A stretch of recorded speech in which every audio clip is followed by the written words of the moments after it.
मित्रों, कल भारत और श्रीलंका के बीच आखिरी टी20 मैच खेला गया। यदि कल का मैच आपने नहीं देखा तो कुछ भी नहीं देखा, क्योंकि पहले दो मैच इतने रोमांचक नहीं थे जितना कल का मैच था। पिछले दो मैच हमने आसानी से जीत लिए थे, लेकिन कल ये पता चला कि आखिर रोमांचक और धड़कनें बढ़ा देने वाला मैच किसे कहते हैं।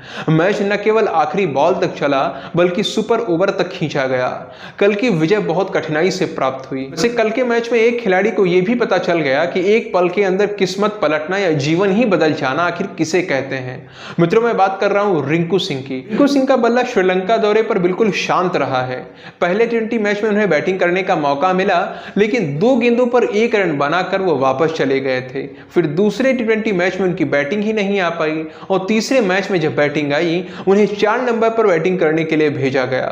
रिंकू सिंह के पास कल हीरो बनने का बहुत बड़ा अवसर था। यशस्वी जायसवाल से लेकर सूर्य कुमार यादव और संजू सैमसन, ये सभी वापस जा चुके थे।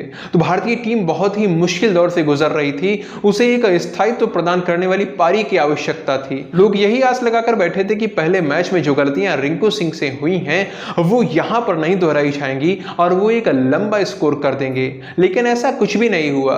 रिंकू सिंह ने फिर से 2 गेंदें खेली, 1 रन बनाया और आउट होकर चले गए। इसके बाद सोशल मीडिया रिंकू सिंह की आलोचनाओं से भरने लगा।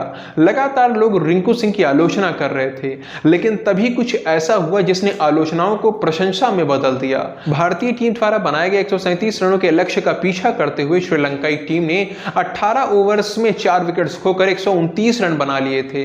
अब श्रीलंका को जीत के लिए 2 ओवर में मात्र 9 रनों की आवश्यकता थी, और 19वां ओवर फेंकने के लिए कप्तान सूर्य कुमार यादव ने रिंकू के हाथों में गेंद थमा दी। आप सोचिए रिंकू सिंह कितने दबाव में रहे होंगे। एक तो बल्लेबाजी वैसे भी नहीं कर पाए, पहले मैच में भी नहीं कर पाए थे, और जब तीसरे मैच में मौका मिला वहां पर भी कुछ नहीं कर पाए, जिस कारण से लगातार आलोचनाएं तो हो ही रही थी। फिर इतने महत्वपूर्ण ओवर में गेंदबाजी उनके हाथ में आ गई, जहां पर एक चौका या छक्का लगाते ही पूरा मैच समाप्त हो सकता था। वहां पर गेंदबाजी करना कोई बच्चों का खेल नहीं है, लेकिन रिंकू सिंह ने अद्भुत प्रदर्शन किया। 6 गेंदों में मात्र 3 रन देते हुए 2 महत्वपूर्ण विकेट्स निकाल लिए। इनमें से एक विकेट कुशल परेरा का भी था, जो श्रीलंका को जीत दिलाने के लिए दृढ़ संकल्पित होकर लगातार लड़ाई लड़ रहे थे। कल भारत के लिए सबसे बड़ा खतरा वही बनकर सामने आए थे, लेकिन रिंकू सिंह ने उन्हें वापस भेज दिया। मतलब रिंकू सिंह के इस ओवर के बाद में अब 6 रनों की आवश्यकता बची थी श्रीलंका को विजय के लिए।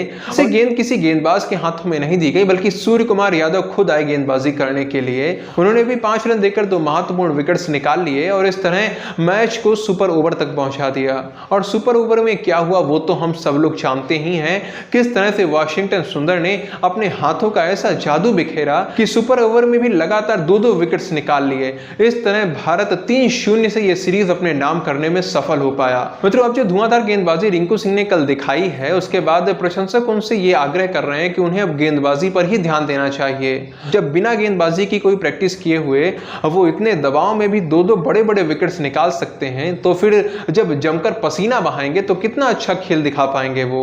वैसे भी श्रीलंका में उनका बल्ला तो शांत ही रहा है। बाकी मित्रों, मुझे लगता है कि रिंकू सिंह गेंदबाज नहीं बल्कि एक ऑलराउंडर बनने के योग्य हो सकते हैं। उन्हें विचार करना चाहिए इस बात पर, और गौतम गंभीर उन्हें बैटिंग और बॉलिंग दोनों करने का मौका भी देंगे। मित्रों, अब जिस तरह से भारतीय टीम में ऑलराउंडर सम्मिलित होते जा रहे हैं और अपना महत्वपूर्ण योगदान दे रहे हैं, उसे देखकर लगता है कि हमारी ओपनिंग जोड़ी को छोड़कर हर एक क्रिकेटर ऑलराउंडर ही होगा।